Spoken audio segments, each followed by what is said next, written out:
Hello everybody, welcome back to Catch Up Court. I go by the name of Hines, your friendly neighborhood catch up man, and we are back for another episode of the Catch Up Court podcast where we are recapping the Donna Adelson trial like we have been doing since day one. I hope that you guys have had a beautiful weekend, and for those that are in the States, I hope that you've had that long weekend. I believe you guys call it, I just forgot what it's called. Damn it. But I know that you guys had Labor Day weekend. That's it just came to me. Labor Day weekend. Yeah, I hope that you guys enjoyed your Labor Day weekend for those that are across the pond.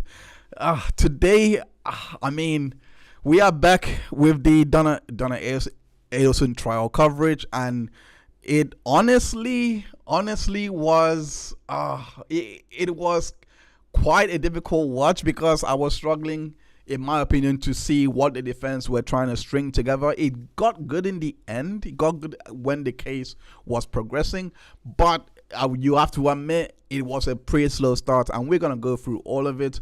But before we do, make sure that you hit that like button as well as that subscribe button so that you are alerted when we go live. Just here to watch says Labor Day weekend. Thank you so much for that. I had a brain fart right there, but yeah, thanks so much for tuning in. For those that don't know much about the Donna Adelson case, Donna Adelson is the mother of Wendi and Charlie Adelson. Charlie Adelson has already had his trial in connection with the murder of Dan Markel, who was Wendi's ex-husband. Dan Markel was tragically killed in his garage, and with a single shot to the head, and Donna has been charged in connection with that killing because apparently it was a murder for hire killing. So we are here now discussing this particular case, and I'm not gonna go through the whole witnesses that was part of this trial from day one. We already went through that on Friday. You can go watch that catch up, but I am gonna recap a bit on the Friday witnesses just to bring you up to speed in regards to what the defense are producing today. So the on day 6, which was Friday, we heard from Patrick Sanford, who was continuing his FBI wiretap testimony, as well as the communications and events leading up to Donna Adelson's arrest on the 13th of November, 2023. That was mainly his testimony. We also heard from Jonathan Grossman, who was the one, just a main technical witness that just testified to the warrant that was obtained by the state, as well as searching the Adelson's residence and finding a planner. Finding a planner and also finding a notebook that contains scribblings. It was brought in. We also heard from Patricia Bird, who was Donna's jailmate. She testified to Donna, basically confessing to her that it was never supposed to go this far, and it was just to get the kids. That was her testimony. She said that Donna had promised her veneers, promised her a lot of things, money, all of those things, I believe, to speak in her favor.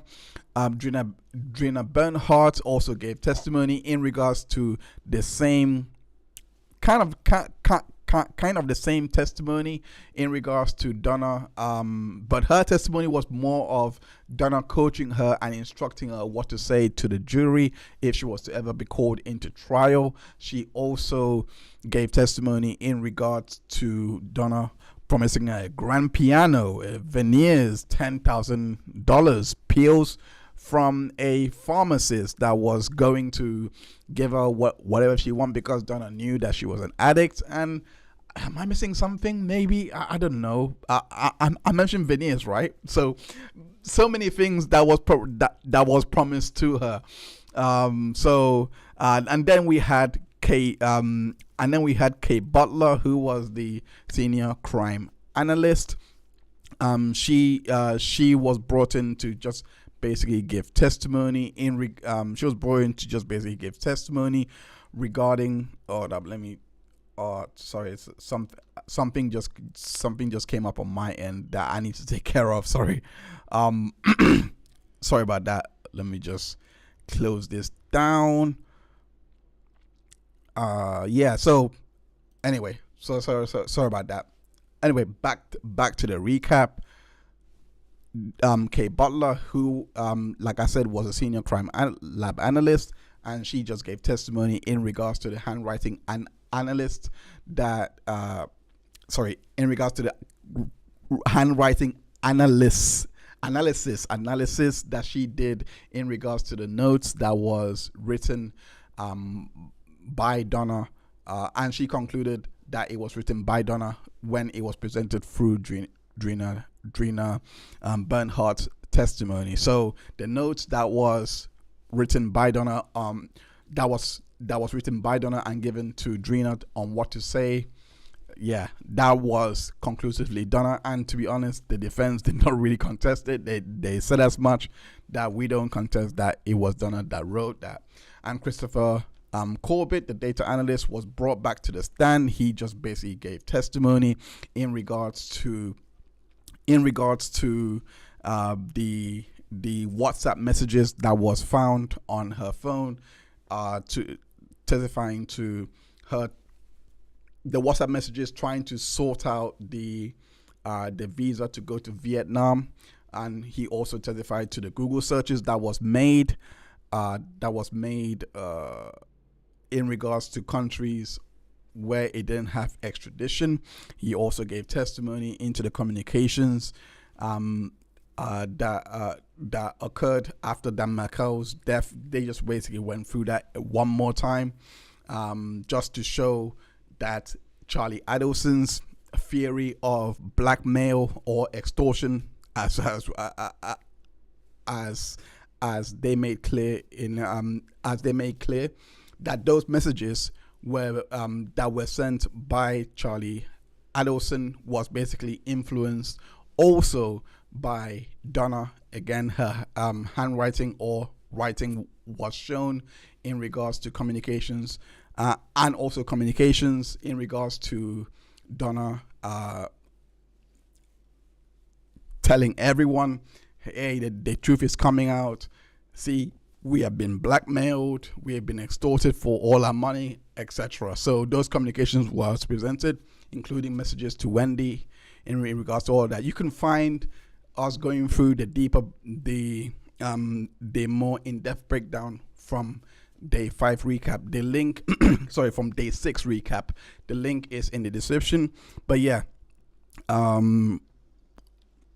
she also had that nice Dr. Obed reference. I don't know who Dr. Obed is. Let me know about that one. But yeah, hey Rufan, thanks so much for joining. On my phone going camping in Montana. Nice. I'm going camping at the end of the month as well over here. So it's good to see people that enjoy the outdoors as much as I do. But yeah, good to see you here, Rufan. Welcome. And also Lexi the Law Nerd, I appreciate you for joining. I hope that you have had a good long weekend as well. We don't have that luxury of Labor Day over here, so the work didn't stop. But yeah, let's go into today's witnesses. Now, today's witnesses, it was 7 in total that came up, and the first witness was Annie Cunningham, who was the friend of Donna Adelson. She gave testimony, and we're going to be going through her testimony as well. Aaron Gunnarsson, who I believe that's his name, Aaron Gunnarsson, but he was a friend of Wendi Adelson. These were just character witnesses that came in to testify to Donna's character, etc., because it's been torn to shreds, if we're being honest. Kelsey Guay, who was she is the digital forensics examiner, came in to just testify to the communications that we saw from Christopher Corbett. Then a recall testimony of Anna Cunningham. Apparently she was on her way out and at the airport, and she was told, nah, you gotta come back in here and give testimony. So she was recalled. We're gonna go through a bit of that, and Richard Chagrin, who we may have seen during the wiretap call, well, not wiretap call, but during the jail call when Donna had thought when Donna had thought that the phone had hung up. Yeah, he was heard in the background. And then we heard from Tarana Khan, who was the mitigation specialist. She done an interview with one of the jailmates of Donna. And then we heard from Eddie Varnes, who was a private investigator, done another jailmate interview, another interview with one of Donna's jailmates. Then we heard from Tim Kelly, who was a realtor, and the final witness for the day was Josh Turner, who was a detective, well, still is a detective for at Leon County's sheriff office. So let's just go straight to the first witness, and and this particular witness, like I said, is Donna's friend, who goes by the name of Annie Cunningham. You may have remembered her from, I believe, memory serves, I hope it serves correctly, but day 3, when we saw her name come up when Donna had messaged her, I think 8:12 or something like that, 8:12 a.m. She had messaged Annie Cunningham on the 18th of July 2014, but that was the first mention of her during this trial, and now she's testifying for the defense. She basically gave testimony about the times that she had spent with the Adelsons and how they had met, and she emphatically basically said that Donna would never hurt anyone, never harm anyone or anything like that, but she did not say the most important defense, that she would never harm a fly. So Donna could harm flies. She could have. That's the jury is still out with that. She also testifies to also being friends with Donna during the period that Wendi and Dan Markel were getting a divorce, and she says that she is as well Jewish, and says that Donna has always made it a comfortable home for the kids to stay at and follow their faith. And she says that Donna was upset during the divorce, but it was not indicative of wanting to murder Dan. She also gave testimony on the day of Dan Markel's death. She also gave testimony about the day of Dan Markel's death, that Donna had basically called her and said that she was upset and was crying.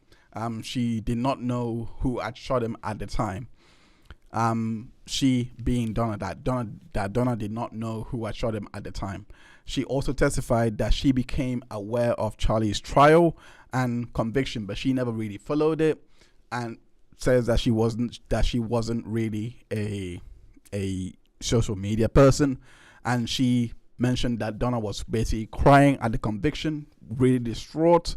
And she also says that she considered taking her own life. Let's watch that particular part of testimony, because I found this quite interesting to say, as you're now going into as you are basically in a murder case, and you're considering taking your own life after, unaliving yourself after your son has been convicted for the same crime, similar crime to what you're being charged of. Let's watch.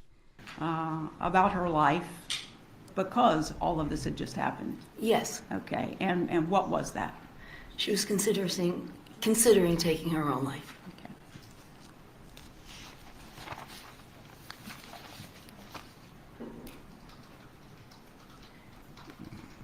And if you know, and if you don't, just say you don't, but if you know, from those same conversations with her in that state of mind that she had, did she ever discuss with you a potential plan to just get away to clear her head? Yes. Okay.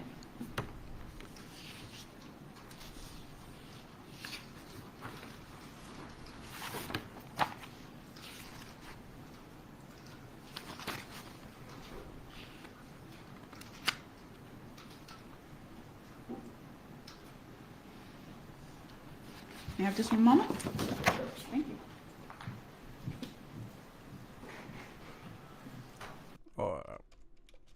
bar mitzvah. Just one last subject I wanted to ask you about. As a Jewish mother and grandmother, are the traditions of bar mitzvahs and bat mitzvahs, are those important to you all?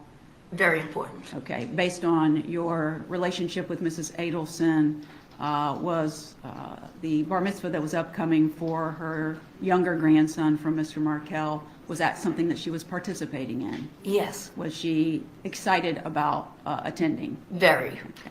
I don't have anything further. So that was basically it. We now have a bit more context in regards to how Donna was like. The excuse is I'm not really trying to, not excuse, but the context is I'm not really trying to flee to this particular country that doesn't have any extradition treaties. Don't worry about the Google searches that I may have done. No. It was to get away. She says it was to get away and clear her head because of all that occurred. So, and she also said that she would never miss the bar mitzvah for the world. You know, the bar mitzvah that was set to attend. Like I said in previous streams, I mean, I can see why the defense would try to put up a defense in regards to this because it's consciousness of guilt. I don't think it's required though, but I can see why. I just think it's a waste of time to talk about this because end of the day it doesn't really contribute to a possibility that she may have killed him. Like the focus from my view is that they have to focus on at least showing that during the time of the crime that Donna had no involvement in that. That was, but this is the first witness that they had just basically give a testimony in regards to the final days before she was arrested. On cross-examination, I was quite surprised. that on cross the states did not try to say, have you ever heard Donna call Dan Markel gibbers or something? They didn't really bring up the slurs that apparently Donna had basically allegedly said to Dan. I was very surprised about that, but they did mention the fact that if she knew that Donna was trying to or was saying that she wants to change the kids or change the kids from Jewish to Christians basically, and she basically said no. But the part that caught my eye was when she says that Donna had mentioned that they were being extorted, but she can't remember exactly when. Let's go and listen to that part because there was something that she said that kind of caught my eye a little bit, and I was wondering how would she have come to this particular knowledge? Just watch. I don't know about the check. She didn't know what, are you talking? Dan Markel. Oh, No, I don't recall. And when she told you that she was being extorted, then naturally, There we go. We together. okay, when was the trip to Japan? We took so many trips. I'm not exactly sure of the year. Was it between the murder and the first arrests? I don't recall. And when she told you that she was being extorted, then naturally you learned that she knew who had killed Dan Markel. No, Obviously, it's the people that are extorting her, right? she didn't know what, are you talking about? Yeah, I guess. I don't know. She was forced to make payments to the people that killed Yes, Dan Markel. yes. That's what the checks were all about, right? I don't know about the checks. Well, when she told you she was being extorted, if it wasn't about the checks, how was she being extorted? She was, I'm confusing that with the bump, I believe, that Charlie was being extorted by Kathryn. Prior to the bump, you knew that Charlie was being extorted by Kathryn. No, I believe it was afterwards. After the bump, you learned that Charlie was being extorted by Kathryn. I'm not sure of the timeline. Okay. And when you learned that Charlie was being extorted by Kathryn, you learned that your friend, your best friend, Donna Adelson, was also being forced to write these checks as payment to the killers that were extorting. I don't recall.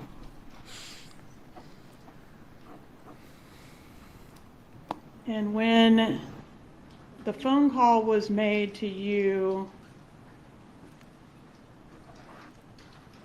you were saying, I guess it was the night of the verdict, you got the phone call and she was very upset and suicidal and so forth. What was your phone number at that time? I believe my cell number, Okay, what's your cell number? Just give me the last 4 digits if you want to. 1655. And did you watch the trial of Charlie Adelson? At the very end. Okay, and during the trial of Charlie Adelson, were you in regular communication with your best friend Donna Adelson? Yes, but we didn't really discuss the trial. Well, would it refresh your recollection to review your text messages during the trial? Yes, it's a long time ago. Okay. An approach. Show you those. I'm going to just draw your attention to, I've circled a few here, but you're Sure. free to look at as many as you need to for context. Oh, yes, this part I do recall. You do recall that. Thank you. You can show that's the same messages you're referring to.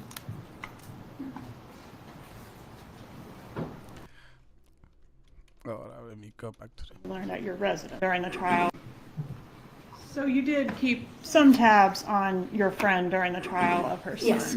Okay, and she was watching the trial of her son, as we learned, at your residence, right? Yes, Okay. And when Charlie Adelson was convicted, you disagreed with the verdict, right? yes, You think the jury got it wrong, didn't you? yes. And that was out of loyalty to your friend, right? No, I thought they got it wrong. They got it wrong. Okay, and you in fact said to Mrs. Adelson, I know you are all innocent, all caps, all, right? Yes, Meaning Charlie's innocent, yes, Wendy's innocent.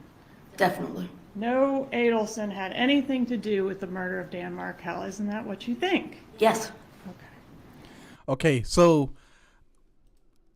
the prosecution has done a wonderful job, in my opinion, to obviously show that she is heavily biased. But the part that I wanted to highlight was where she said that she was where she said it wasn't about the checks. Where she was asked the question, it wasn't about the checks. How was she being extorted? And she said, I'm confusing that with the bump. I believe that. One has to ask the question. Let me just go back to it so that you know exactly what I'm trying to say, because this part, you have to ask the question, especially based on the subsequent answers that she gave after this. You have to ask about her knowledge of the case. And when she told you she was being extorted, if it wasn't about the checks, how was she being extorted? she was, I'm confusing that with the bump, I believe, that Charlie was being extorted by Kathryn. We know what the bump means in this trial. We know what it means because this is of course what we got to learn about the undercover agent or the FBI that was doing the undercover agent, all those things that was doing the wiretaps. That the bump means that they are going to investigate this particular person and create a scenario to see what drops out. So for her to know an information like that, she has to have an intimate knowledge of this particular case. When I heard that, I was like, you just said that you don't have social media, that you didn't follow the trial, that Donna didn't follow the trial. That's what she said. We just heard her. So how would you know of this bump? And what does she mean by bump? Like, how would you have that kind of knowledge? Having not involved in this case. I don't want to speculate. I don't like speculating, so I'm not going to do that.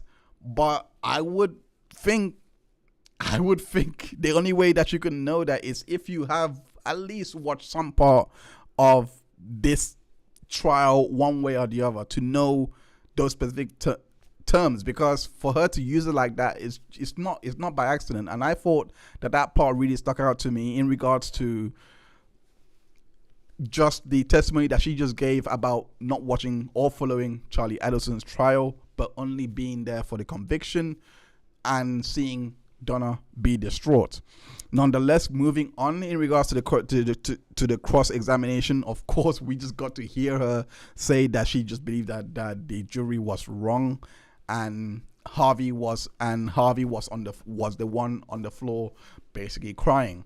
And on redirect exam, she says that Donna, well, she was asked who told her in regards to the extortion, whether it was Charlie that I basically told her, or Donna, and she said no, that Donna never told her that she was being extorted, only that Charlie was being extorted. And she says that that Donna was planning to always return back for the bar mitzvah when she was in Vietnam. Hello, trial channel, welcome. I forgot to say, I always forget to say, make sure if you're watching this trial or you want to follow this trial channel always compile the clips of every testimony and puts it all in a nice little playlist, so that it's easier for you to watch back in full without the sidebars or cuts. You can basically watch it in full and follow this trial. She also done that with the Charlie Adelson trial. You can find her link in the description. But yeah, welcome to the stream. She says, I think she said she watched the end of this trial, and if so, that would include the bumps and wiretaps. Okay, so I don't know the Charlie Adelson trial or how it was structured. If it was at the end, then fair enough. I just found it interesting that she just mentioned the word bump, and I was like, how would you know that if you said that you didn't follow the trial? But if that's the case, then all good. Then the next witness was Aaron Gunnarsson. I hope I'm saying his name. Ron Gutterson. My bad. So yes, the next witness was Ron Gutterson. I had a feeling that I had his name wrong, but yeah, he was a friend of Harvey Adelson, and he just basically testified that Harvey and Donna was basically off the wall because of their son being convicted. And he also said that he had served in the military. I don't really know the importance of that particular testimony. It seems to me like they were doing whatever they could to try and get some kind of mercy from the jury with that military testimony, but I don't see how it was relevant. But he went on to also testify that the move that both of them that let me start again. He went to testify that the move to Vietnam, that both of them just needed to go away and clear their heads. Similar testimony to what we just heard from Hanny Cunningham, but yeah, they just need to go and clear their heads because of the media attention that they had. So, and they were always going to come back for the kids' bar mitzvah, and they would move heaven and earth to attend to return under normal circumstances. I thought that this testimony was kind of, I don't know. I mean, I can see why people say that it was likely scripted and rehearsed, because I've been seeing a lot of people tweet about this case, and that has been their testimony. So, and that has been their opinion, sorry. But yeah, it just seems weird to me that this was the substance of their testimony, that they just wanted to go and clear their head. So I'll give him the benefit of the doubt. Maybe when they were there, that's what Donna and Harvey told them, and they just relaying that without having to go into hearsay grounds. On cross-examination, we heard he says on cross-examination he says that they might think twice in coming back when the state confronted him in regards to what he said about about them returning to the bar mitzvah under normal circumstances. The state brought up that it was abnormal circumstances to have a warrant for their arrest. We saw Ron Gutterson at the time basically protested in regards to that, and basically said, well, they didn't know that they had a subpoena, or a warrant at the time, so they could go. Like, so things like that. I don't know how the jury are going to take it. Like, how much knowledge do they have, and how biased are they towards this particular person? But they are character witnesses, so this is kind of expected. And he says that, and the state also highlighted that if Harvey needed him, that he would drop everything to just do whatever he can for Charlie. Of course, the state is trying to show that they are very, very biased. And there was no redirect exam after this. Then we heard from the 28th witness in this trial, and that was Kelsey Guay, and she is a digital forensic examiner. I was really interested to see this particular witness, because I thought she may have produced communications that we have not gotten to see in this trial that could be exculpatory in nature, or at least on the very line just give a bit more context to what was going on in the divorce and what was going on during the communications regarding Dan Markel's death. But we didn't get that. All we had was her reviewing the records of Christopher Corbett, and I thought, okay, she might find technical fault with the records, but she didn't really find technical fault. She just basically testified to overlaps in regards to the presentation that he had, and found duplicates that he had made. And apparently, a quote, after her conclusions or an analysis, she only concluded that the 417 communication attempts that were deemed as unique attempts or unique calls by Christopher Corbett, that in fact that these were 318, I think, or 393. She said, I think it was 393 unique calls. I'm gonna go to it quickly just to hear that testimony, just to jog my memory. It was essentially just showing me, May 1 through July 20th. And I think when I did that and I took out these extra overlapping dates, and then I filtered to just only look at the incoming and outgoing calls, I did not deduplicate at all. That what I just explained, right, where I said that three for potentially one event, did not deduplicate. I just put a filter for Charlie and Donna's cell phone numbers. And at that point, for these dates, I think I got maybe 383 unique call events. And that was, again, taking out the overlapping dates.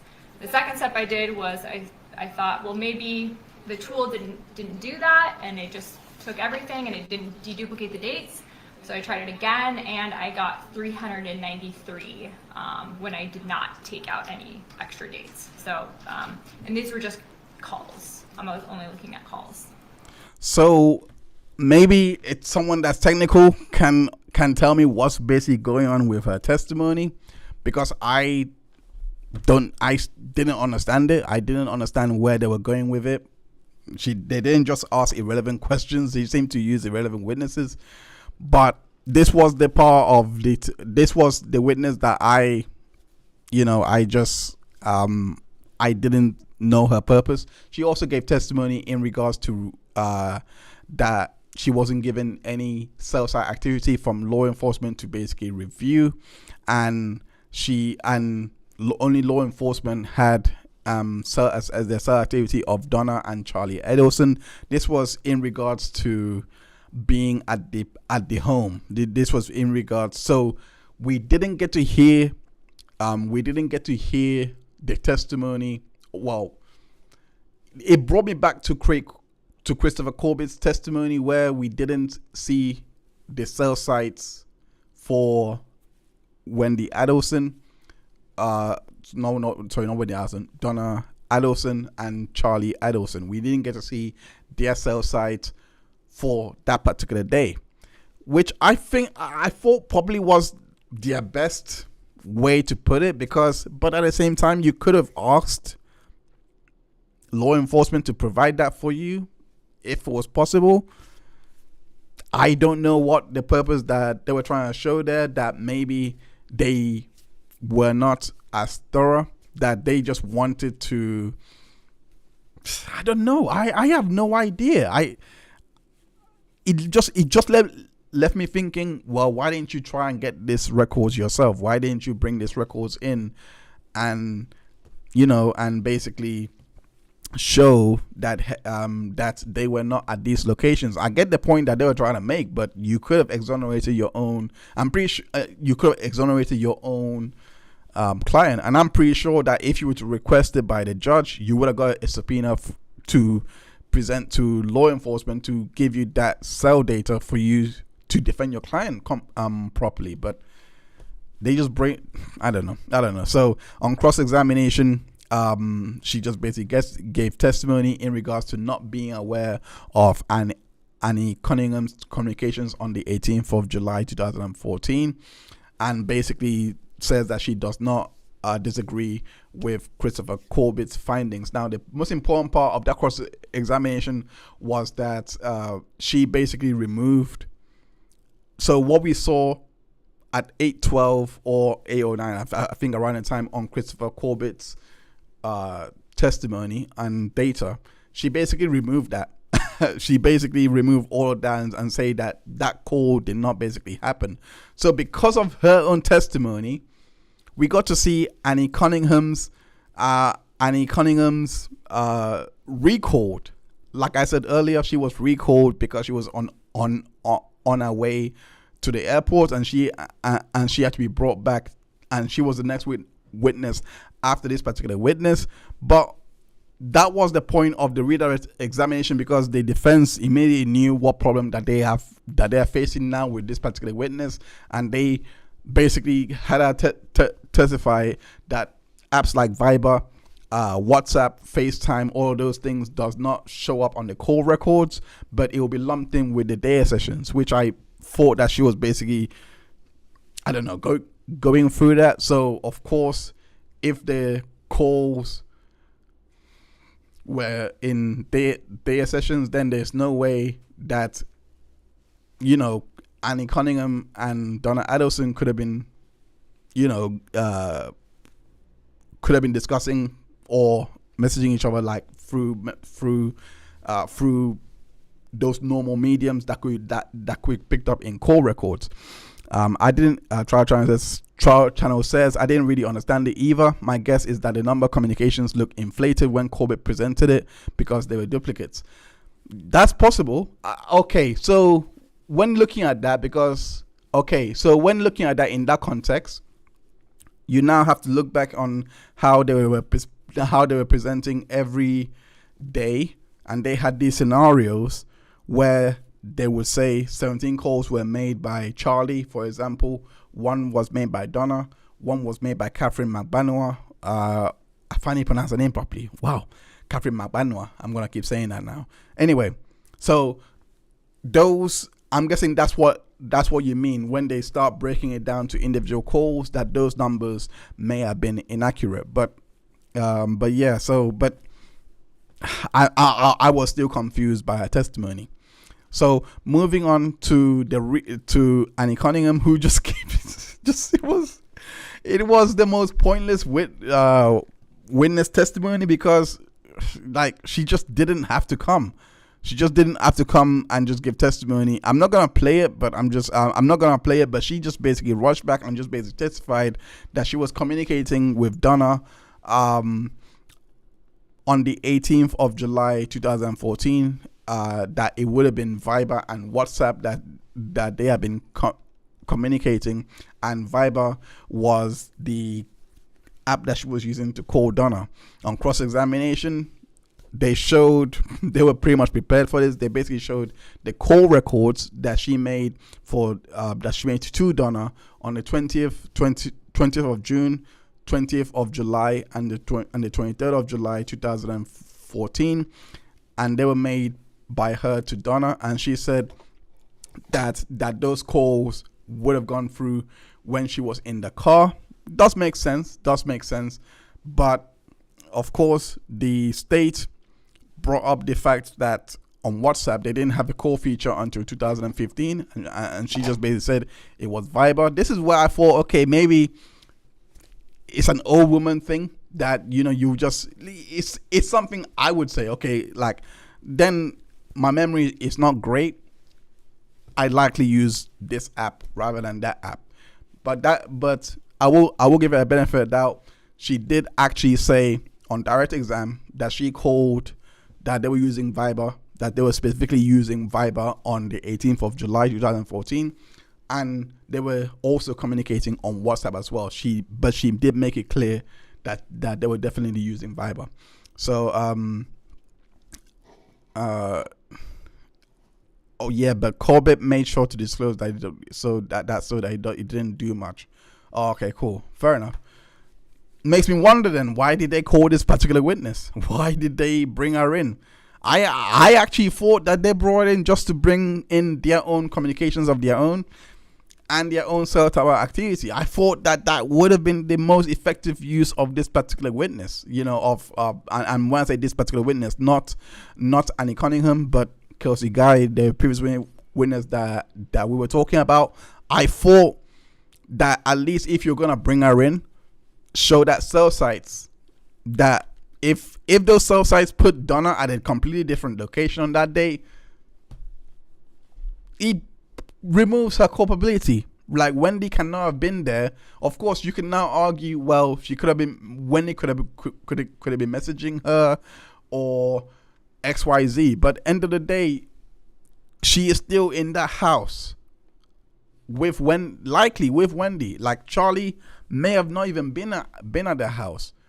We already know that Wendi went up to Dan Markel's house, so she could not have been at the house, like in South Florida. You know, this is like Wendi already went up to Dan Markel's house at 12 o'clock. So there's no way to put her at the Adelson residence. So why not do something like that to remove the possible collusion with Dan and with Donna and Charlie? It didn't make no sense with this, but with calling Kelsey Guay and not explore those options. Then we heard from the 29th witness in this case, and that was Richard Chagrin, who was a friend of the Adelsons as well, and he just basically gave testimony in regards to knowing Donna Adelson from gourmet clubs that they were in, and that he saw Donna and Harvey a day after Charlie was convicted, and he was saying that Harvey was in shock and Donna was distraught. So that the shock that he's referring to must have been what Annie Cunningham was referring to on cross-examination when she said that Charlie was on the floor crying. He also says that that he told them that it would be cheaper to fly to Vietnam, and says that they didn't know how long they will be gone for, and that's why they went for the 90-day visa. He also gave testimony that they wanted to get out of the country because they were ambushed and distraught by the media, and he says that they have been to Vietnam in the past, and they were gonna do everything to return for the bar mitzvah. Let's listen to a bit to that testimony, because I thought that that piece of information about previous trips to Vietnam was very well for the defense. So they didn't let him in, and they were afraid to leave the building. To your knowledge, had the Adelsons been to Vietnam in the past? Yes, And they found it to be relaxing? To my knowledge, I was there, I thought it was a great country, great people, great food.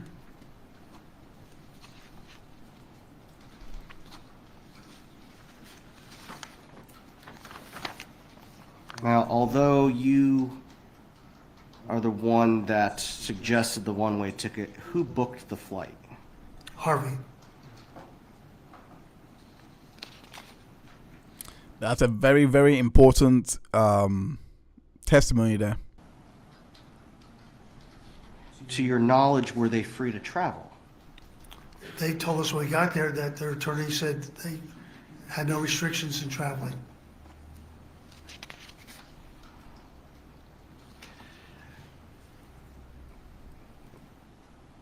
Can you describe the type of mother and grandmother that you observed Donna to be? Well, Donna was the ultimate Jewish mother, not unlike my wife, that was very involved in their children and grandchildren's lives. I think Donna maybe was a little more involved in her grandchildren because of the situation of grandsons losing their father, Wendi working, and also they lived close by, Donna and Harvey, in South Beach. So, am I hearing you correctly? You would describe Donna as a typical Jewish grandmother More than typical, and a typical Jewish mother? yes.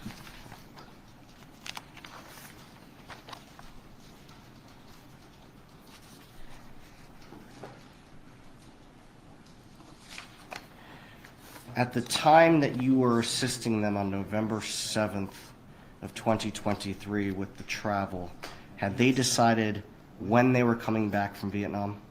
They were undecided, other than the fact that they were going to, whether it was prior to the bar mitzvah or just before the bar mitzvah, they didn't know how long they were going to be gone. But they were coming back for the bar mitzvah? Oh, definitely. They wouldn't miss it for the world. Just a moment, Your Honor.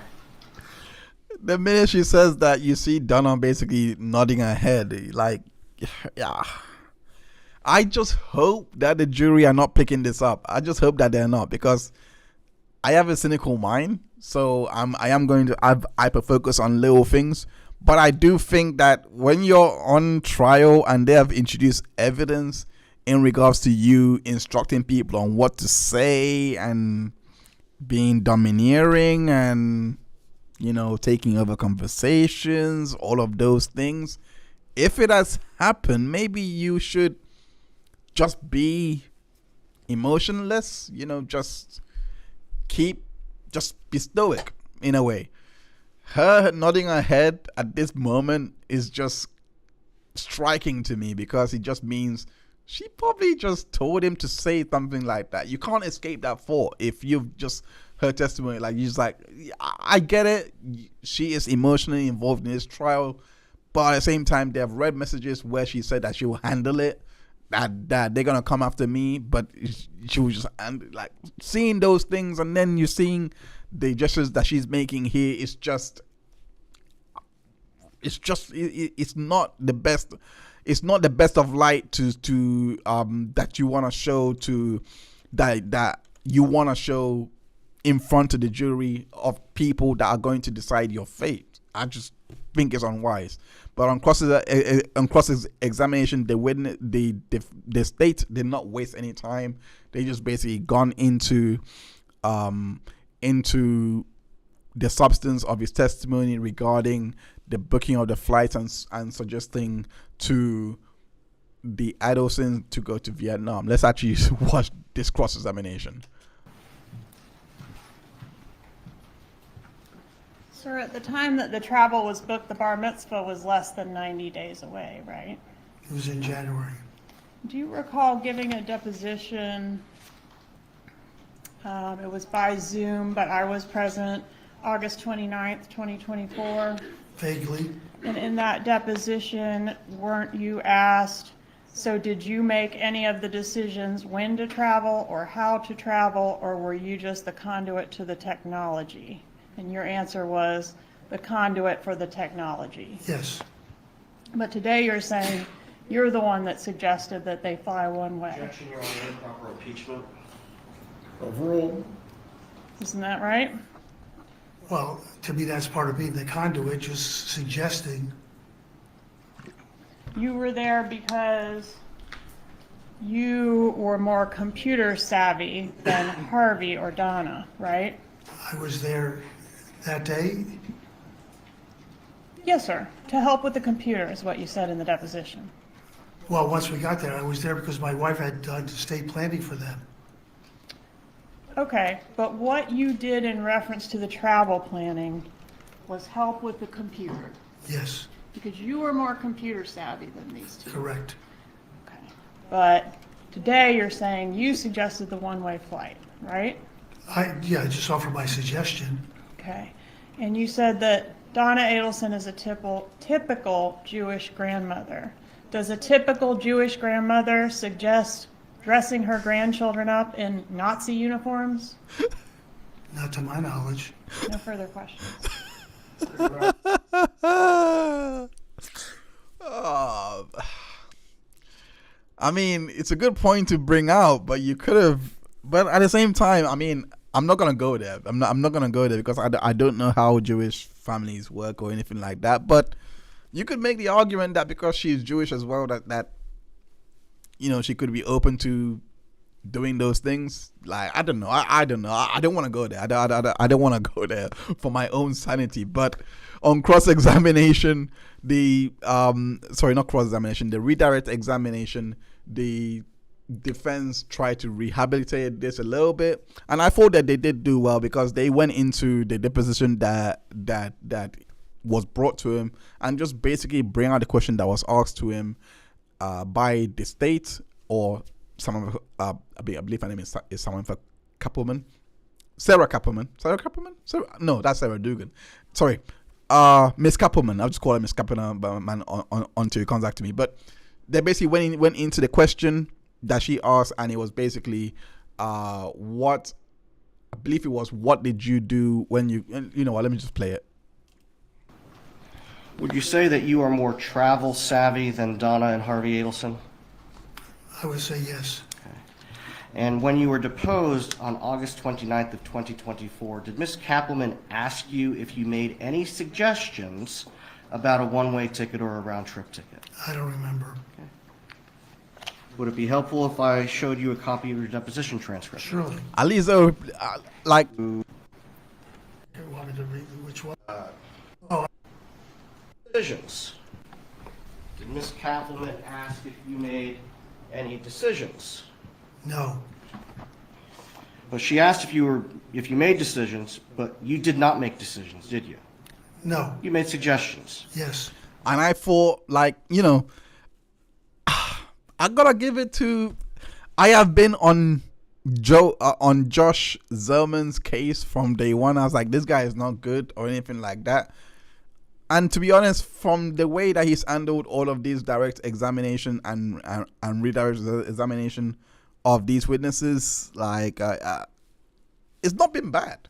The questions have been good, and I thought the way that he handled this particular cleanup was the better ones are all of them. At least to me, he does look like the most credible out of all of them. But you know, you just can't escape the fault that he's being coached. But at least, it gives you the idea that he likely could have come up with that. You need something stronger to just beat that Google search that Donna had made in regards to countries without extradition. Like, you just can't. Like, she read the Wikipedia list. Like, you just can't beat that. You just can't beat that. And sure, he's helpful, but at the same time, you kind of need somebody that can say, I made that search, or I did this for whatever reason. Like, oh, Donna told, like, why?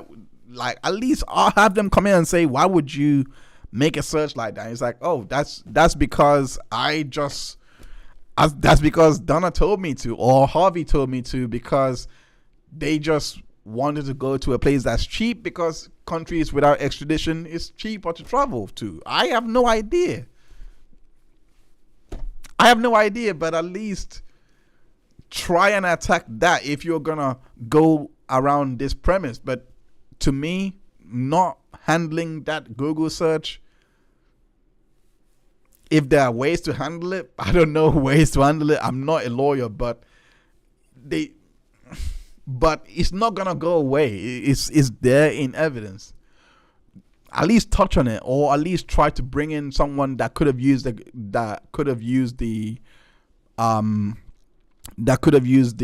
computer or something under Donna's name or something like that for whatever purpose. I don't know. But nonetheless, moving on to the next witness. This was Tarana. This was Tarana Khan, who was a mitigation specialist, and she just basically gave testimony in regards to speaking or interviewing, whichever one of the two, but she was basically talking to Patricia Byrd, who we heard on day 6, and she was the one that gave testimony about Kathryn, about speaking with Kathryn Magbanua and knowing about Donna Adelson from, the what happened with her, and Donna also telling her in regards to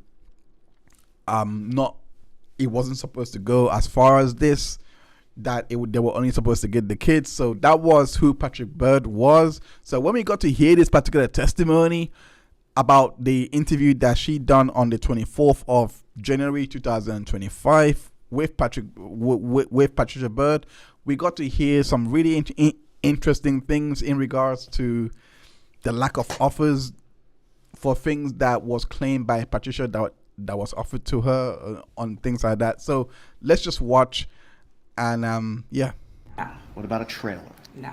What about veneers for her teeth? No. What about a small vehicle for her and her children? No. Okay. Did Miss Byrd tell you, Miss Byrd, 2025? Correct. Sorry. And when you interviewed Miss Byrd, did you tell Miss Byrd that Mrs. Adelson was going to pay her for her testimony? No. Okay. Specifically, did you tell Miss Byrd that Donna Adelson was going to buy her a piece of land? No. What about a trailer? No. What about veneers for her teeth? No. What about a small vehicle for her and her children? No. Okay. Did Miss Byrd tell you that Mrs. Adelson had offered those items to her? No.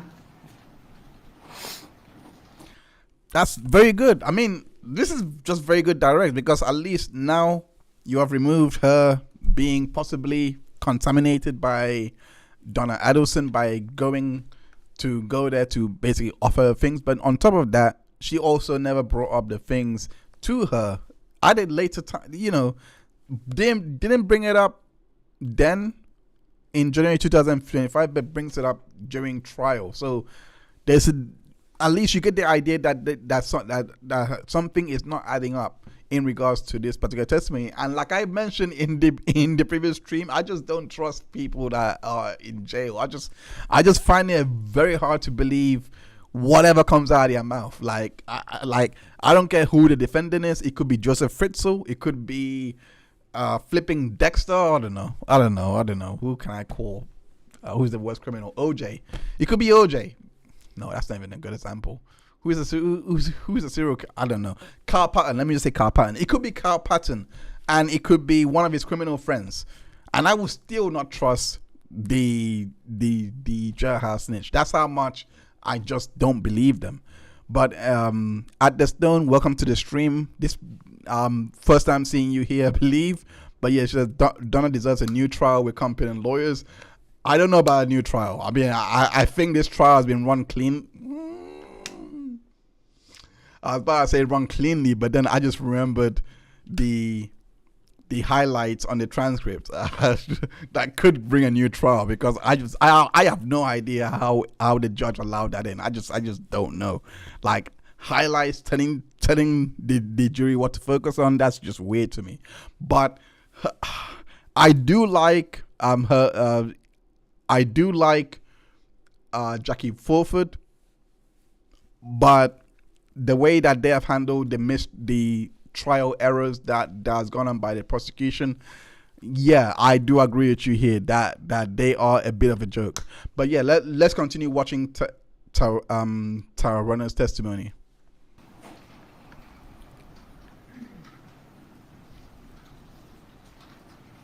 Did Miss Byrd tell you that Mrs. Adelson confessed to any portion of the crimes with which Mrs. Adelson is charged in this case? Did she tell you that? I'm sorry, can you read that? Did for Miss me? Bird tell you that Mrs. Adelson confessed to her? No.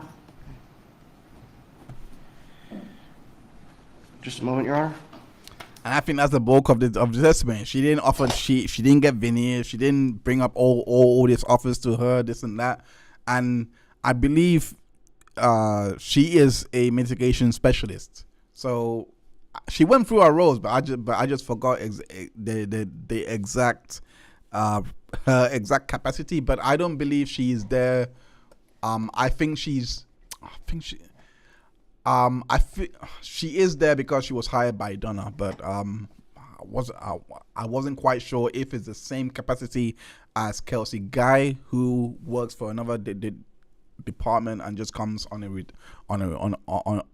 retainer. But mainly that was her main testimony, and the cross-examination was really quick and swift. She just basically testified on cross that Patricia, that she didn't go to the interview with Patricia Bird with the knowledge that she was not a state witness at the time. So, I mean, that makes her look more credible because she has nothing to gain in regards to those interviews. But at the same time, you have to wonder why the interviews are being conducted in the first place if these guys are not necessarily going to testify to the state. But it is interesting that she wouldn't bring it up in these interviews, that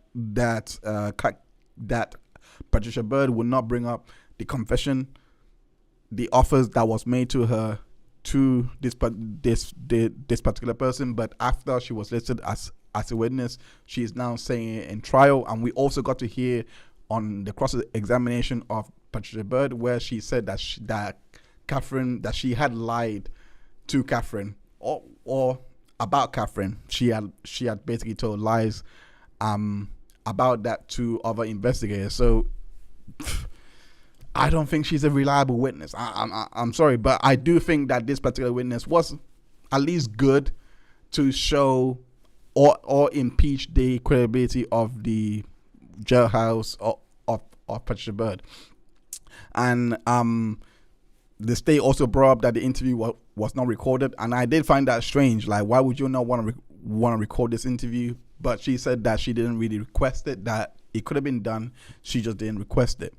And then we got to hear from Eddie Varnes, who was another private investigator that was hired to go and interview one of the jailhouse, not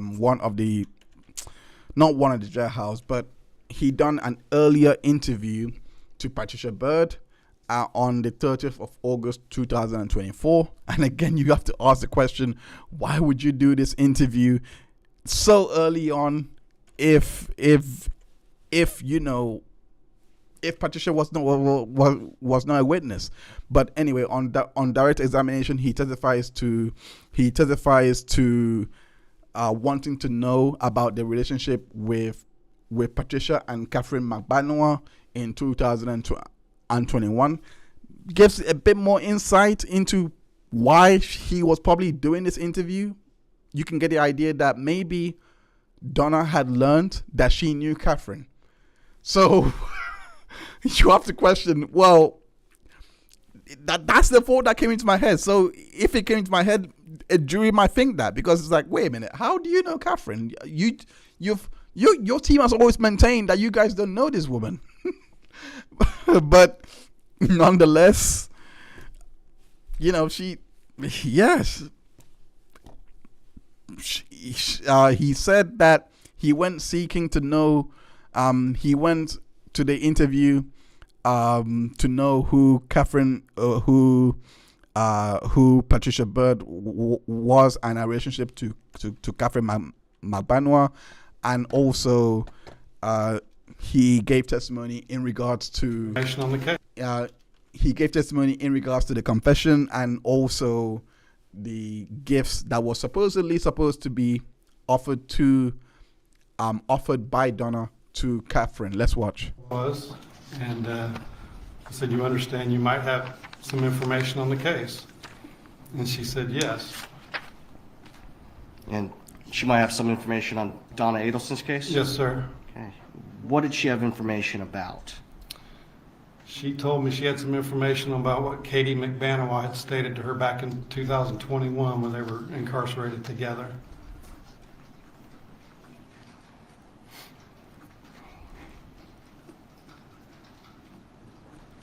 Now, did she tell you that Donna Adelson offered her any sort of compensation to testify in her case? No, sir. Specifically, did Miss Bird tell you that Donna Adelson offered to buy her a piece of land? No, sir. Did Miss Bird tell you that Donna Adelson offered to buy her a trailer for that piece of land? No, sir. Did Miss Bird tell you Miss Adelson offered to buy her a vehicle? No, sir. What about veneers for her teeth? No, sir. So she didn't tell you any of those things that Donna Adelson, that she is saying Donna Adelson offered? Absolutely not. Did she tell you that Donna Adelson confessed to her? Absolutely not.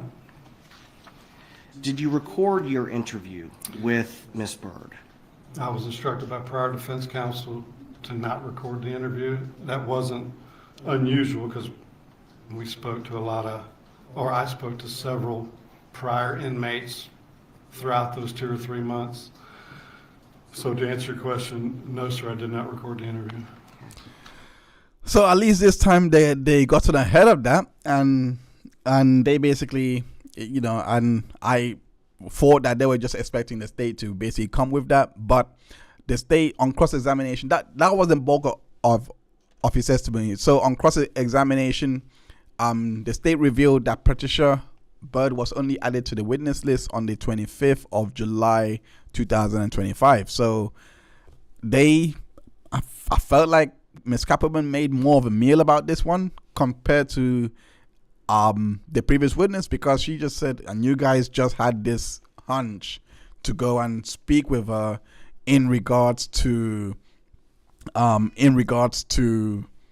this case in August, before before she was added to the witness list. And I thought that this was clever because of what they probed for the answer to a particular question in regards to the extortion. And I was thinking at the time, why would you want to have this evidence in? But I guess it's trial strategy. Anyway, let's actually listen. About how McBanawa. Let me go back a bit more. There you go. Correct. Okay. And defense counsel asked you about this, but you said you did not record your interview with her? No. Okay. You could have taken a recorder, like a pocket recorder, into the jail and recorded it, right? I could have, but I was instructed not to record the statement. Yes, sir. Now, after hearing this statement about how McBanawa basically lied on the Adelsons, killed Dan Markel just to extort them for their money, is that right? That's not exactly right, but you're in the ballpark, but that's not exactly what she told me. Okay, can you tell me again exactly what she told you? I'm going to refer back to my report a little bit, if that's okay. I spoke Patricia, and she said that they were sitting at a table talking about the case, and then Bird quoted the following that McBanawa had told her, and that was, after we had him killed, we tried to get the money because we knew her boyfriend and family had a lot of money.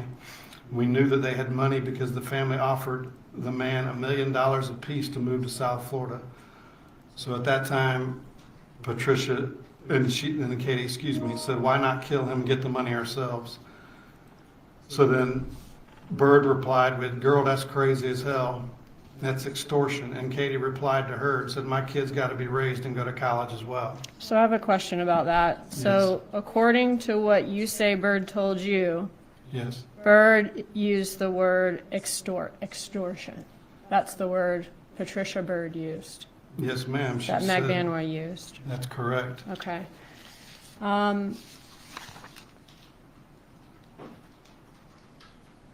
when you heard this story, that would be very helpful, right, to Donna Adelson's case.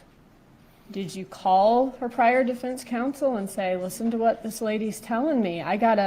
Can I have permission to record this? Can I do a recorded interview with her? This is going to be very important.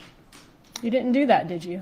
I did call them immediately when I left the jail, and I sent them an email with my summary within an hour. Okay. Did you ask to go then do a recorded interview with her so you would have evidence of that? No, I didn't ask. Okay. And did they ask you to? They didn't ask me. No, I told them what they told me, and if they have any additional instructions for me, I'll gladly go do what they asked me to do. All right. Now,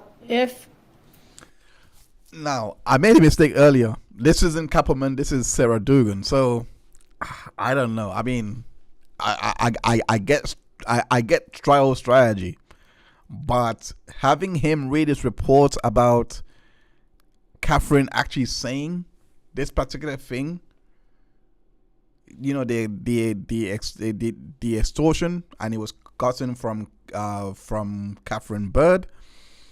I get what they're trying to. I get the boldness behind it, because it's like, okay, let's attack this bad fact and make it seem like, well, you had this, so why wouldn't you try to record it and have it be brought into evidence to exonerate, or, well, in a light most favorable, and put it more favorable for the defendant, which is a great question, but at the same time, would you really want to argue that this private investigator is just gonna go to Kathryn Bird and just write this down under Donna's instruction? Just make sure that you write down that Kathryn says, not Kathryn, sorry, that Patricia said that Kathryn had extorted Harvey Adelson for $1 million, and there'll be an easy target, like verbatim like that. Like, I mean, is it possible? Probably. He's getting paid out. He's getting paid, of course, but now he is under oath. I'm pretty sure they may have done a deposition where he would have been asked this question. He can't conceal that fact. So I'm looking at the value of this particular testimony, and I am thinking that I don't think this is something great to just bring into the evidence, because you have two people that are incarcerated and they're seeking. You heard testimony from Kathryn McBanua saying that she's giving testimony for a lighter sentence, that she's hoping to go back and see her kids. She has been arrested since 2016. We got to know her arrest date back then. You know, we got to know arrest date, I think that was in October 2016. It's now 2021, and she's telling this story about extorting Charlie. So of course you're getting the idea that she's gonna say whatever to basically get out of there. So it goes two ways. You can look at it as it's helpful for the state in the sense that she's been in jail for that long.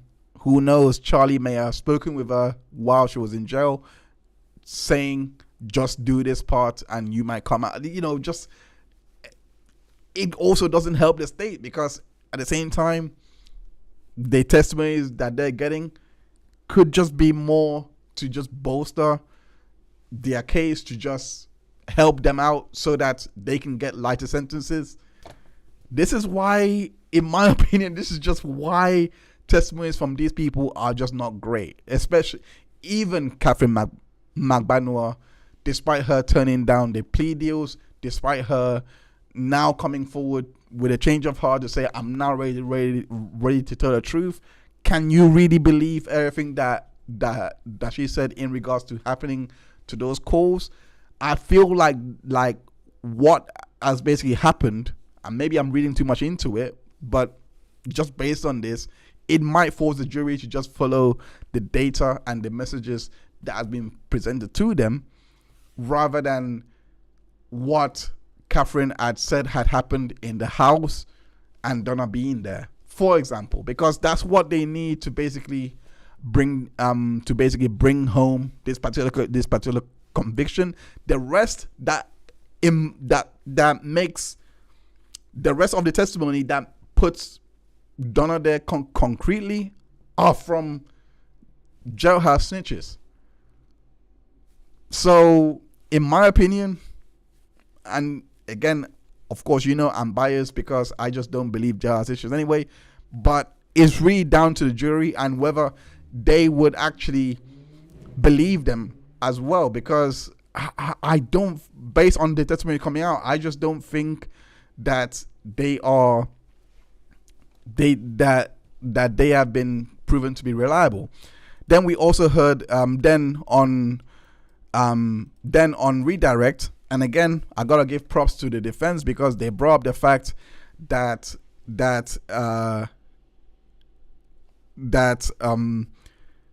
they were asking if he had followed up to do a recorded interview after learning all of this. He basically said no, he did not. But he also gave testimony in regards to Patricia Bird actually being listed as a defense witness on September 2024, which is a month, 20 days after the interview with Eddie Varnes. So you got to think there was a strategy in which the defense was going to use this witness, and then the change of counsel happened, and this counsel decides, let's not use this witness. I don't know why the state would call up this witness for their side if the counsel were planning to use them anyway. So I don't, again, maybe most trial strategies that are going over my head. I have no idea. Then we heard from Tim Kelly, the realtor, and I just thought, it's just a pointless witness, if I'm being honest with you. This was the most pointless witness to have called into this trial. We got to, before he was called onto a stand, he broke witness sequestration rules, so the judge had to basically have it so that the defense can disclose to the jury that he has heard some testimony before coming in to testify. But all he did was testify to showing Dan Markel and Wendi homes in the Tallahassee area, or for 2011. I have no idea why this particular testimony is even important. Wendi sought for divorce on the 9th of September 2012. Why does it matter? If this was searching for homes in South Florida, I would get it. I would absolutely get it. If it was searching for homes near to the Adelsons and Dan was actually on board, I get it. But this was Tallahassee. Are they trying to show that they were planning to move anyway? Maybe. It still doesn't make sense though, because I don't know. I thought this was a complete waste of time of witness. The cross-examination was quick because all he said was, does he know what happened with Dan and Wendi in 2012 and 2013? Of course, we know that because we know that the divorce and the emails and the spats all came about in 2012 and 2013. So, yeah. and that was basically the bulk of his testimony, the most useless witness ever introduced in my opinion. And he's not knocking the guy. It's not his fault that he's here. I just think that he just offered nothing to the case. And then we heard from Josh Turner, who was the detective at Leon County, and I thought this was the better witness because he just basically gave testimony in regards to Drina Bernhart and the surveillance videos that was at the pods where he was basically stated where she basically stayed at, and they highlighted portions. The defense highlighted portions where Drina had a notebook in her hand, and then before even meeting Donna, which I thought was a fair point. You know, she had a notebook, and on top of that, she was writing things in that notebook. I'm not gonna play it, but because it doesn't have sound or anything like that. But I'm just, if they will show the screen, I'm in wrong bit. Yeah, I'm in wrong bit. Okay, so there were parts like this that was shown where it shows before even meeting Donna, Drina was writing. When she met Donna, Drina was writing first on the notebook before Donna was writing. So at least I thought maybe you are seeing a manifestation of somebody trying to get Donna to do something in favor for her rather than the other way round. We got to see descriptions that the witness gave in regards to Donna being the one writing on the paper, and they were both writing at the same time. And he also described Donna opening a notebook, and they were discussing with one another. I think it's here. They were just having conversations with one another. So the one thing that I found interesting, because I had the idea that they would have, I had the idea in my head that they would have separate, that the bedrooms would be separate from the lunch area, but seeing everything all in one, it would make me think, why would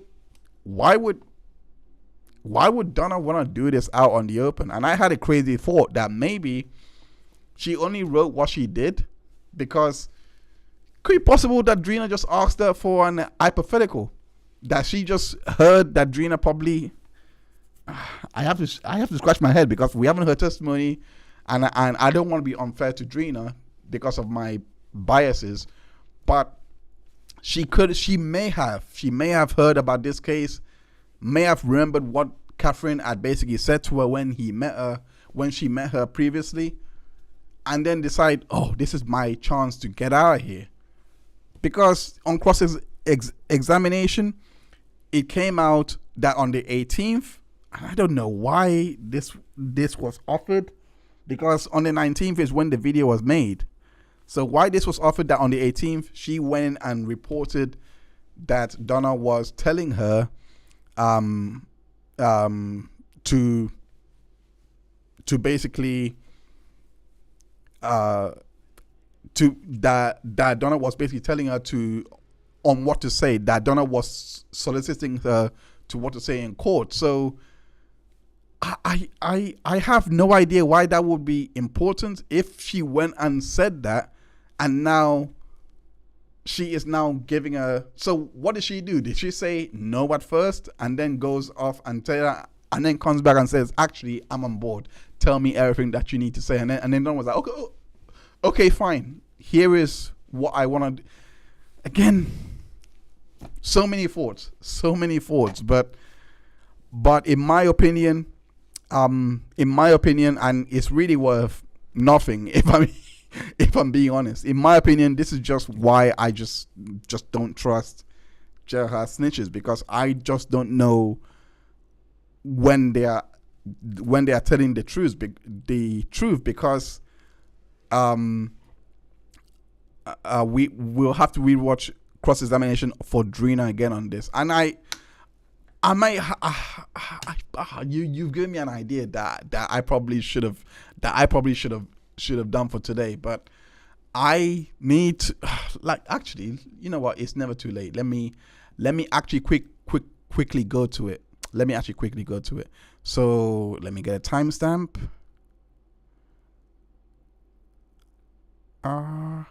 Bear with me, guys. Quick improvisation. Quick improvisation on this one. Okay. Let me. Okay. Bear with me on this. Okay. Let's go into Drina's testimony one last time and hear what she had to say in regards to this evidence. Okay. There we go. Let's hear it. Handwriting is this on this first page. That's Donna's, Miss Adelson. Okay, so she wrote this in your notebook? Yes, ma'am. And what is it you were supposed to do with this information? I was supposed to study it and answer it correctly on the stand for her. So this is what she wanted you to say in court. Yes, ma'am. So for example, how did you know Donna Adelson? You were supposed to say everyone knew her. She's been on the news. I've seen and heard about this on TV shows and read it in the newspaper over the years. Correct. Do you read the newspaper? No. Okay. Did you know much about her or her case prior to coming in contact with her in the Leon County Jail? No, ma'am. You see, this is my point, because she testified earlier that she knows who Kathryn McBanwar is.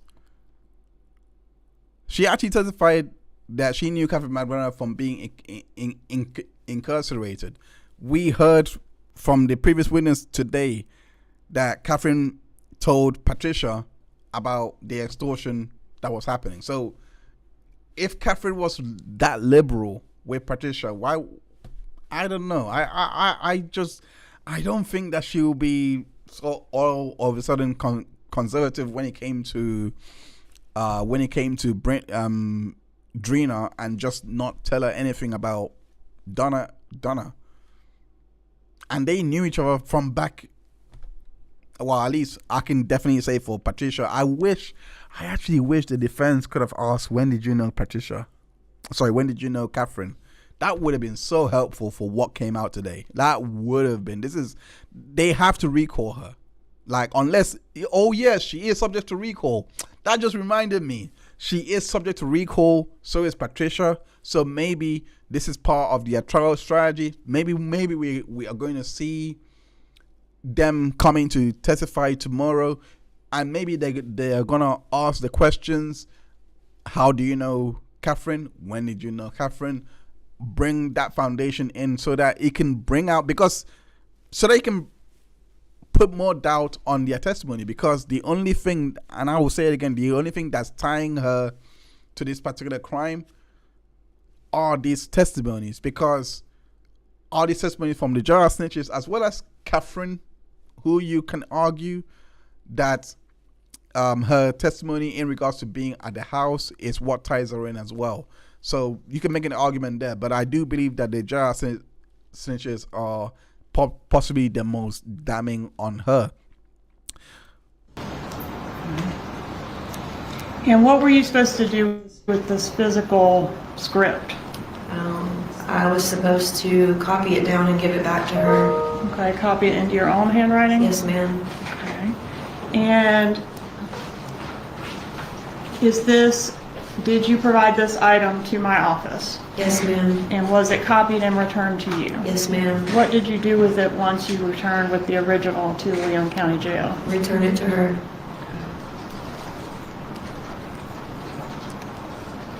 I'm gonna go down a pair. Let me just go a bit quickly. Okay, there we go. That Kay told you that she told Charlie on the night of the murder that some friends of hers went to Tallahassee and killed him. Did Kay ever tell you that? No, ma'am. Okay. She asked him to give her the 1/3 of $1 million that he was going to pay his sister so that she could relocate with her children to Miami. He went crazy on her. He said that that was going to be an offer to his brother-in-law not to kill him. Did Kay ever say any of that to you? No, ma'am. Okay, now let's go to the cross-examination. I didn't go through this last time, but I wanna I don't think I don't think there was anything of note to come from this because they didn't even try to. But anyway, let's go through it because because the only part that I remember from this course examination is that shame that Drina may have been put up to do what she was doing to watch Donna. In December of 2024, correct? Correct. Okay. And you said that you had to a detective Operation, but yes, that's when I was released. come out Yes, 2020. Now, you testified that you haven't been promised anything, correct? Yes, sir. Isn't it true that you were released from jail on February 11th, Yes, 2025 as a result of your cooperation in this matter? Oh, I don't know if it was a result of my cooperation, but yes, that's when I was released. Okay. And so you met with law enforcement. In fact, you sent a letter to a Detective Turner in December of 2024, correct? Correct. Okay. And you said that you had information about Donna Adelson, correct? Correct. And that you cooperated in the past and you wanted to do it again. Correct. And then as a result of that, on December 18th, Detective Turner came and met with you. Correct. And you spoke with him about this matter. Yes, sir. And then on Hold December, up. What time was that? you said that you had information about Donna in December of 2024, correct? Correct. Okay. And you said that you had information about Donna Adelson, correct? Correct. I wish he said the exact date. And that you cooperated in the past and you wanted to do it again. Correct. And then as a result of that, on December 18th, Detective Turner came and met with you. Correct. And you spoke with him about this matter. Yes, sir. And then on December 20th, you were taken up to the state attorney's office to meet with the state attorney's office, correct? Yes, sir. Okay. And then as a result of that conversation, on February 11th, you were released. I don't know if that's how it works. Okay. Now, I want to back up a little bit. You've met prior to being rearrested in September of 2024. You knew Patricia Bird, correct? Correct. Okay. Were you guys friends on the outside? No. Just on the inside? Yes, sir. But you've been friendly before? Friendly, I suppose, for jail.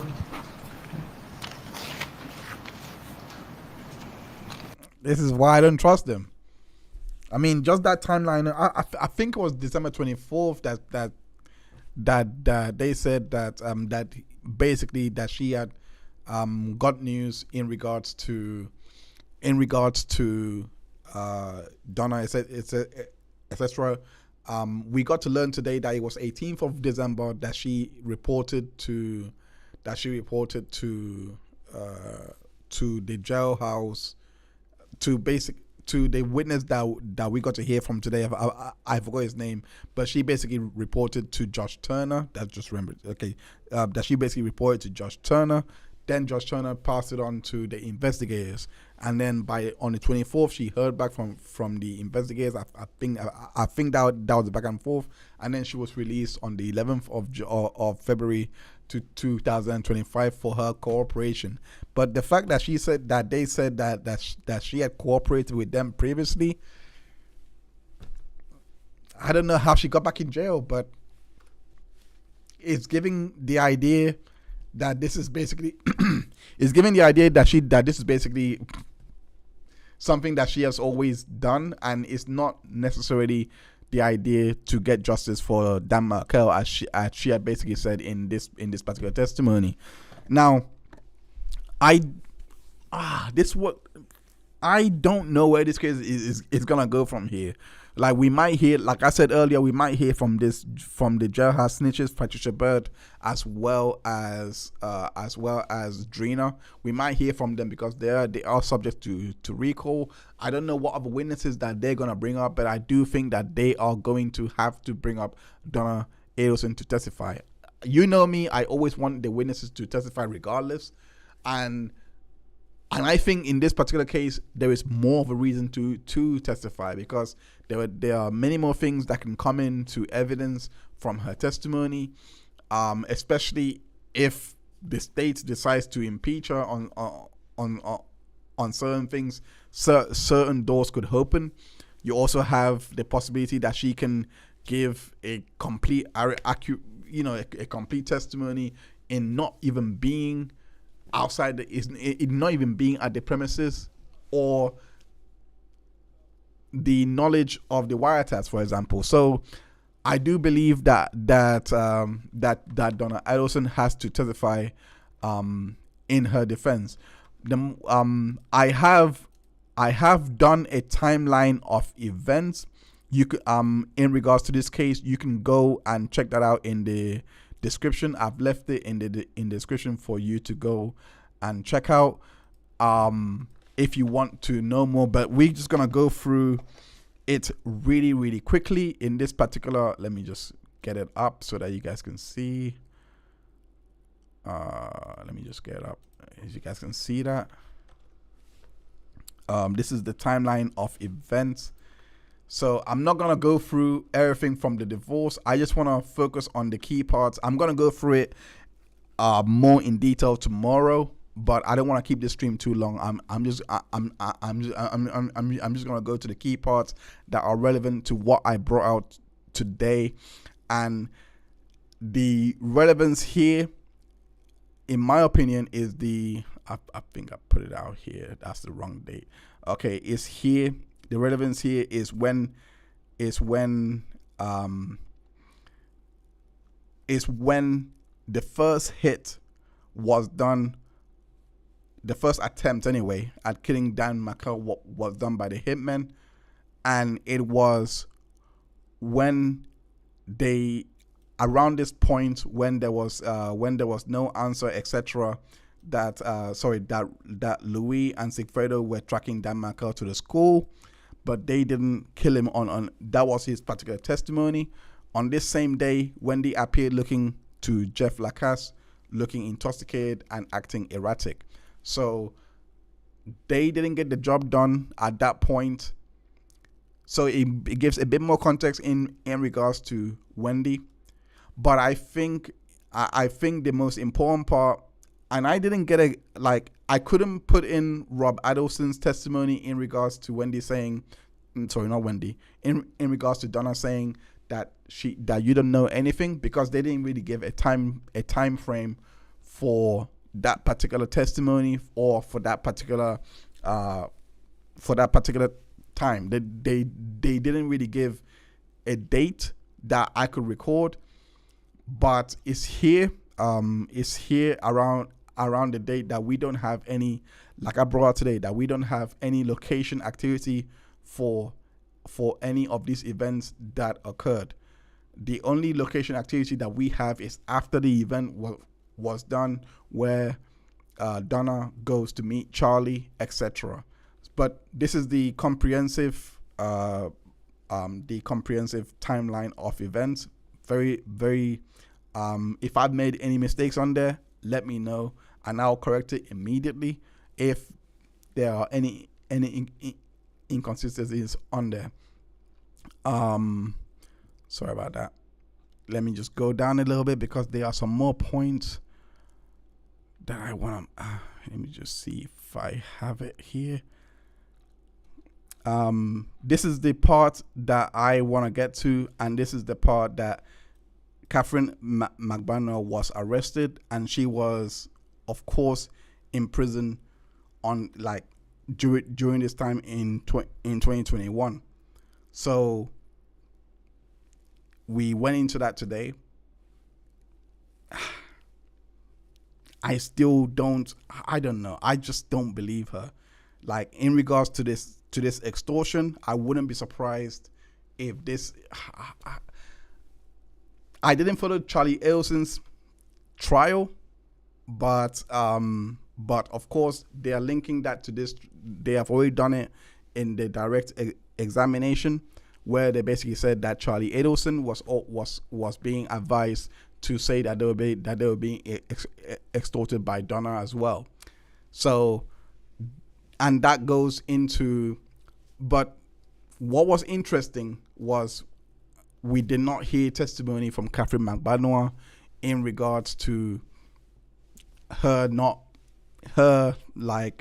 doing this for extorting reasons. All we heard was they did it because Charlie had approached her on Halloween, asking her that they need to harm someone. So you get the idea that if she was extorting and doing all of those things, that maybe that's why she is telling the truth now or something like that, because she wants to avoid those charges if it ever materializes. I don't believe the extorting, by the way. I'm not saying that actually happened. I'm just saying that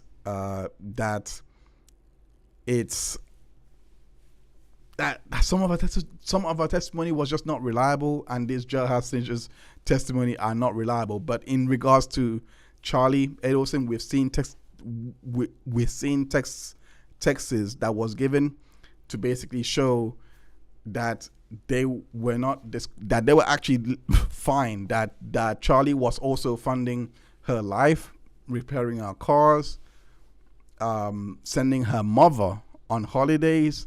If these were acts of someone that was being extorted for money, and Charlie was giving that defense in regards to money that she was receiving from the Adelson Institute, there was nothing in regards to receiving money for for the cars, for the holidays that she was taking, all of those things, the repairs that was done.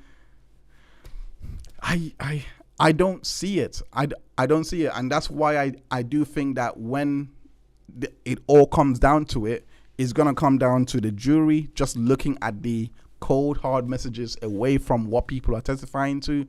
I think that they might disregard the jailhouse snitches completely and just look at just the fact that you cannot be extorted by somebody and then you're the first one calling them back at the wiretaps.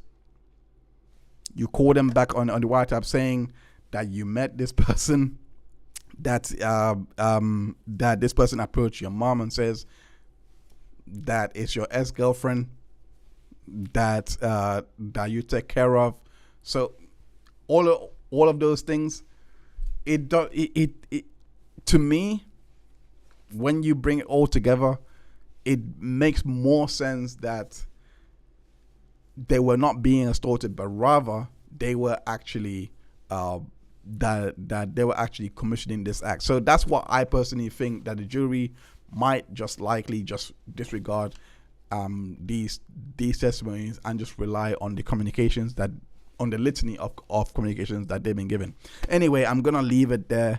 We have gone on for long enough on this recap. I appreciate every single one of you for tuning in. Make sure you check out the website catchupcourt.info if you want to see my little scribblings and notes of what happened during the proceedings today. If that's, of course, if you are unable to watch this whole trial and or watch this whole replay and get my thoughts, you can also definitely hit that like button, pour your hot sauce all over it, and yeah, if you're watching this back on replay, let me know how you are feeling. Thank you so much once again for tuning in for another stream. We shall be back tomorrow with day 8 recap. I can't wait to see you guys again. Take good care of yourself. Have a great evening or day wherever you're at. I will see you tomorrow at 6 p.m. Eastern time. Bye for now. Thank you everyone for tuning in for another Catch Up Court live stream. Make sure that you smash that like button as well as hitting that subscribe button to be notified of our future live streams. We go live regularly, bringing you case updates and recaps of ongoing trials, so make sure you hurry back on the next live stream. We also have more content on the channel that you can binge on. Check out the playlist that we have showcasing all of these contents. Without further, I go by the name of Heinz, your friendly neighborhood ketchup man, and I'll see you back in court.